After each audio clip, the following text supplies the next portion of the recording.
even more than yesterday, must invest in bringing peace closer, a peace that is both just and stable.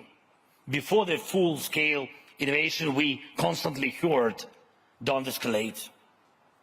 And we called for proactive action, sanctions to prevent war expansion. And we were told, "Don't escalate." And after February 24th, nothing harmed our coalition more than this concept. Every "don't escalate" to us sounded like "you will prevail" to Putin.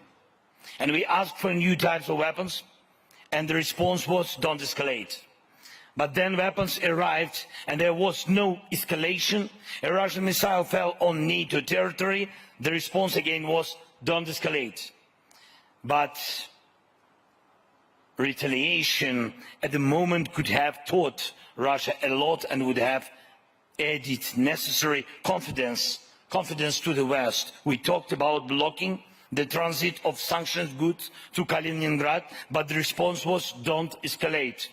Full force of the sanctions could have forced Putin to concessions. Because of "don't escalate," time was lost.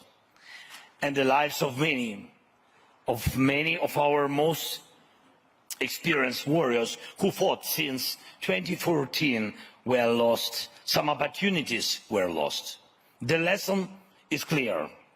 Everyone thought Russia had missiles that couldn't be shot down. Patriots shoot down everything, and many feared the consequences if Ukraine gets long-range weapons. As a result, Russia just loses more. And we heard Russia would never allow a grain corridor without its involvement. Nearly 16 million tons of cargo have been transported from our ports.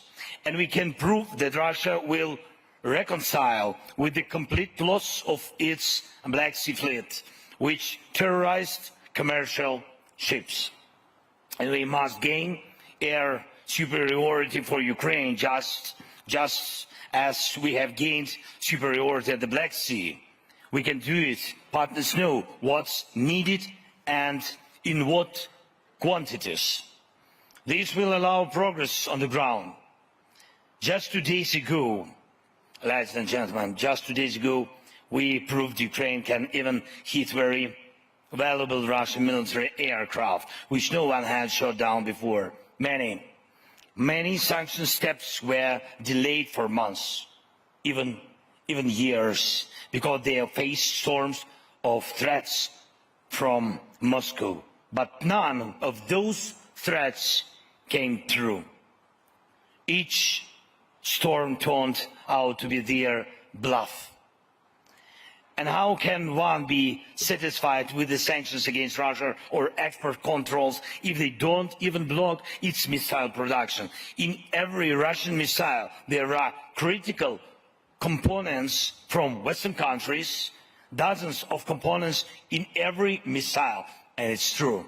It's a fact. And of course, I'm grateful for each package of sanctions. Thanks, partners. Thank you. But bringing peace closer will be a reward for all those who care to ensure that sanctions work 100%. And by the way, it's a clear weakness of the West that Russia's nuclear industry is still not under global sanctions, even though Putin is the only terrorist in the world who took a nuclear power plant hostage. It must be a strong decision this year when frozen Russian assets, soaring and oligarchic, will be directed towards defense against the Russian war and for reconstruction of Ukraine. Putin loves money above all. The more billions he and his oligarchs, friends and accomplices lose, the more likely he will regret starting this war. Putin must regret. We need him to lose. We need to finally dispel the notion that global unity is weaker than one man's hatred. And we can do it. Ladies and gentlemen, this year must be decisive. Can freezing the war in Ukraine be its end? I don't want to settle for the truism that any frozen conflict will eventually reignite. And I remind you that after 2014, there were attempts to freeze the war in Donbass. There were very influential guarantors of those processes than Chancellor of Germany and the presidents of France. But Putin is a predator who is not satisfied with the frozen products. And we have to defend ourselves, our children, our houses, our lives, and we have to do it, and we can beat him on the ground.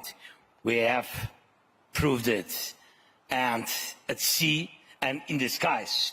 And we ramp up production of weapons. We achieved economic growth in Ukraine. Our GDP is moving up despite the war, plus more than 5% last year. And we got the decision on EU accession negotiations, and we are normalizing the idea that the aggression can be defeated, even Putin's aggressions, which have been ongoing for 10 years and more. And now we can say, don't escalate, to all who doubt, to all who want to reduce support.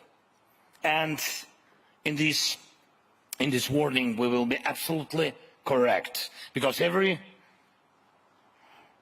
reduction in pressure on the aggressor adds years to the war. But every investment in the confidence of the defender shortens the war.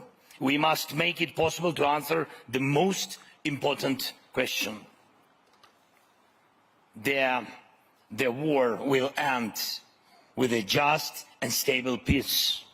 And I want you to be the part of this peace, starting from right now, to bring the peace closer. And we need you in Ukraine to build, to reconstruct, to restore our lives. Each of you can be even more successful with Ukraine.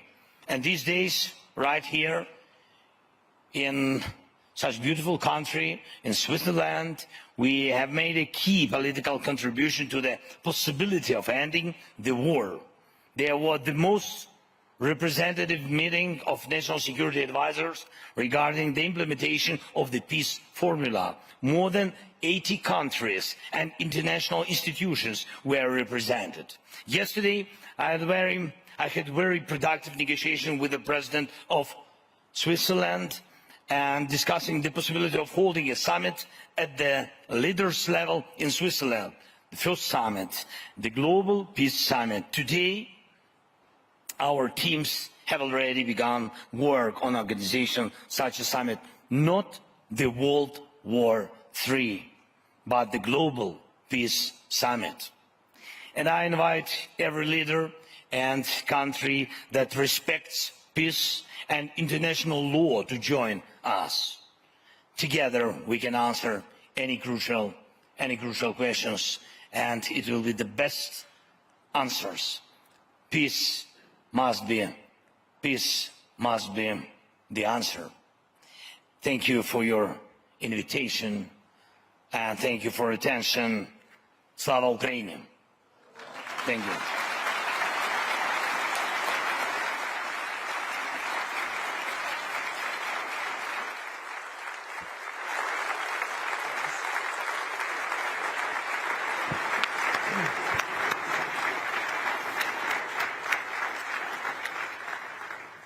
Mr. President, I think you can feel the warmth from the audience. I never seen this room so full.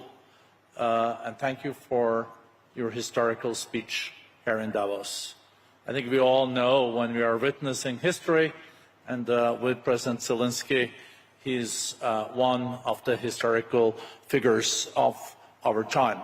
To stand against Russia as one of the largest military powers in the world, like you and your people have done, is, of course, truly historic. But we will also have to turn to the next chapters, and you also mentioned that Ukraine's economy is still growing with more than 5%. You also mentioned that Russia has seen a lot of losses, more than 300,000 soldiers, more than half of their tanks, and also their Black fleets. I was just wondering, listening to you, how long will the Russian people let Putin continue with this?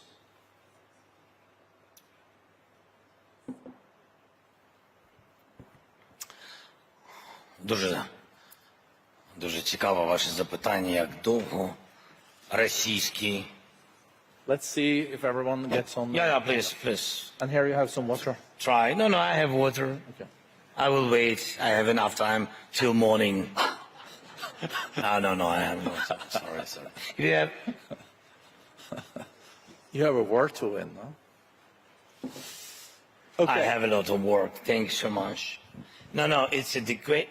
So, can I speak Ukrainian? yeah, of course, everyone has their... Everybody understands Ukrainian. Okay, that's great. With the interpretation, yes. I see, yeah.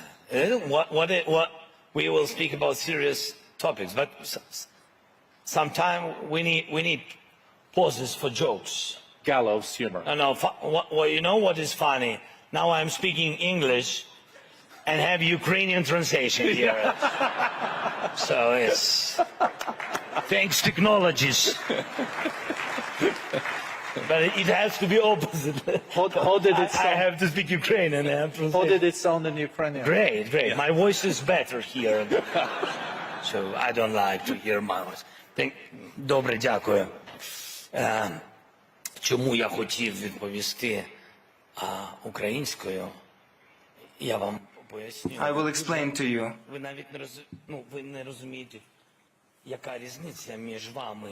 You do not understand what difference is between us, you and this man, Putin, because as you have mentioned, and in your question was it all, the difference between autocracy from democracy is that you mentioned for how long the people of Russia will allow Putin, and then afterwards it is not important whether it's war, the elections, to be the head of the state.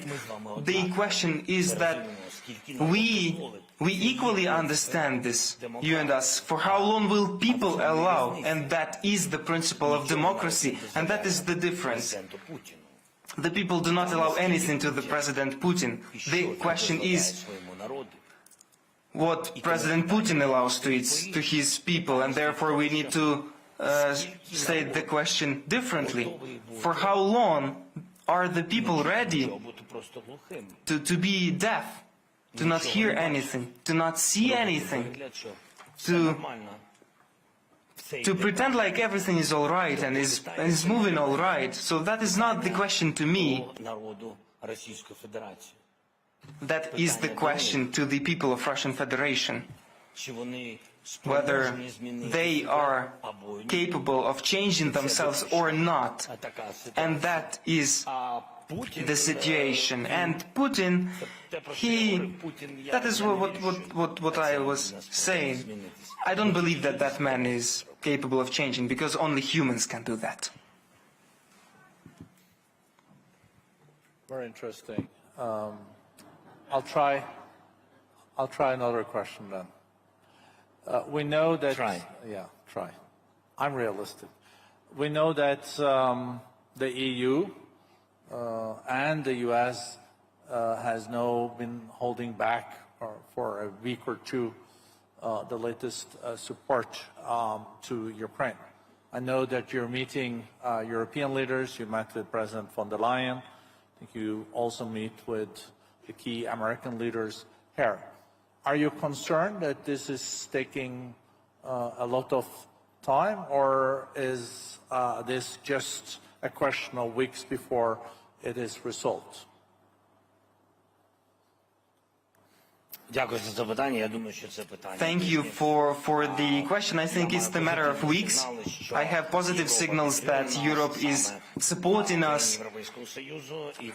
the countries of the European Union, and I believe we will also manage to solve the question regarding the aid in Congress. Without it, it is not possible. We have had many discussions, dialogues and meetings, and I think that we are not wasting our such precious time to us, because we at times of war need to be in our state. It is important to come here, to communicate with partners, to meet, but nonetheless, there are priorities in times of war, and therefore I am sure that I believe that there will be very positive reaction from our partners. We do not allow Russia to occupy us. We stand firm thanks to our warriors.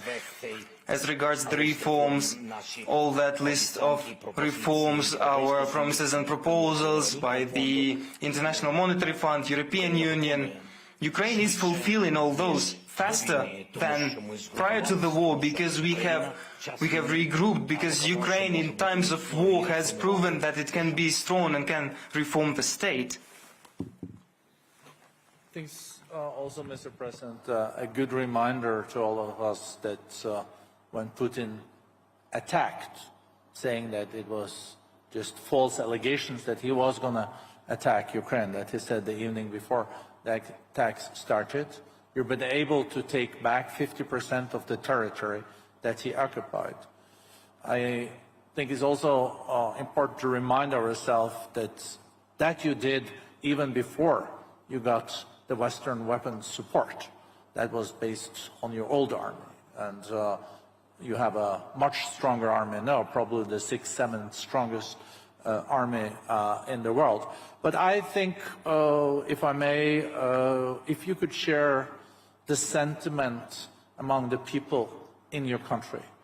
How do Ukrainians now feel after 2 years of this war? Are they as committed or even more committed after all the atrocities, the latest shelling and also killing of civilians? Because you also have to manage your own population.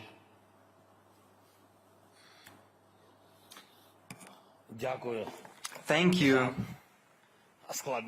for a rather difficult question. First and foremost, Ukrainian people will never forgive Putin and to all those who have sponsored and committed all this terrorism, who took our lives from us, our people, our children, the time of those children that have survived, thanks God, but who were forced to grow up and become adult because of this war. They were deprived of childhood simply. And my condolences to all those who were deprived of close ones, of people. Therefore, to mention anything about forgiveness, it is said that the time is playing at Putin's hand and that people in Ukraine will forget. No. To rest in this world or in the other world, neither he nor his children or grandchildren will not have safe rest. Yes, we are not terrorists, therefore we will have criminal legal processes, and there will be responsibility. There has to be responsibility, because after this terror, the others will come. Autocracy, aggression. It would mean that it is possible to do so if there would be no consequences. Therefore, nobody will never forgive nothing to anybody. But not this supports the morale, the spirit of Ukrainians, not revenge. We cannot compare revenge to justice. I have now covered justice, not revenge, but justice. Justice has to be in sentences, in precise years and places where they need to spend their long many-year vacation. The issue is in justice. The morale is supported by the desire of Ukrainians to be free, and for freedom, for the human rights, for your own choice, how you want to live, whom you want to elect, whom you want to love, where you want to rest. For it is for this choice, for the sake of freedom, that Ukrainian people are fighting bravely, courageously, resiliently. And I believe that it is fighting for our common values. It is difficult to understand the price of such values when you do not have war. Therefore, your support is so important. It is so important for the people to understand the price of it before the disaster comes. And if we unite all together and unite in the help to Ukraine and in isolating Putin, and if we do that, that will be a right preventive political step so that the war do not come to other countries, to Ukraine. And this is what Putin wants. By distracting his slavery population of poor people, he is not capable of building up market economy in Russia. He did not succeed in that. He did not manage to create middle class out of poor people, to let people enjoy the results of their work, to enjoy their lives. Therefore, he proposed radicalism to them. Because of the work of Kremlin, their lying information policy, and because of the war, if you cannot give the economy, he has found for them other military, quote-unquote, victories, that is occupation of other territories, destruction and killing. I apologize, my response was rather long. Your question was shorter. I think they're more interested in hearing you than me. I think, Mr. President, I think that was an amazing way to end. Maybe just short question, how can we in this room, and also we discussed this morning with you had 70 global CEOs in the room. How can we even better contribute for the principles you laid out and for Ukraine? I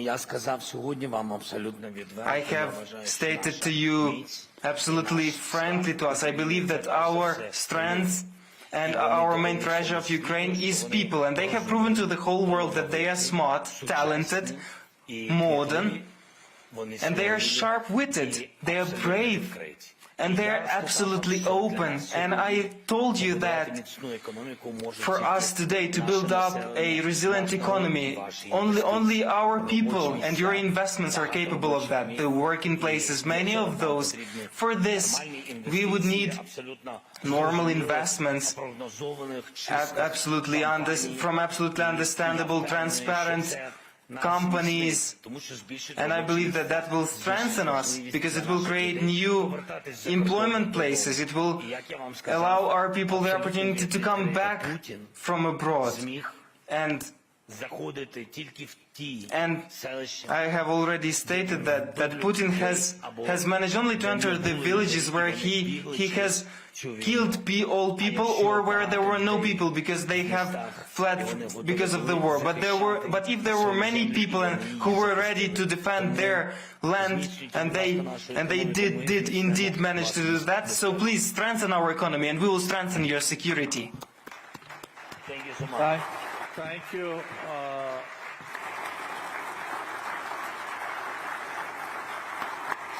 Thank you very much. Thank you, Mr. President. It's been an... You see? Thank you very much. Thank you so much. Thank you very much. Okay, thank you.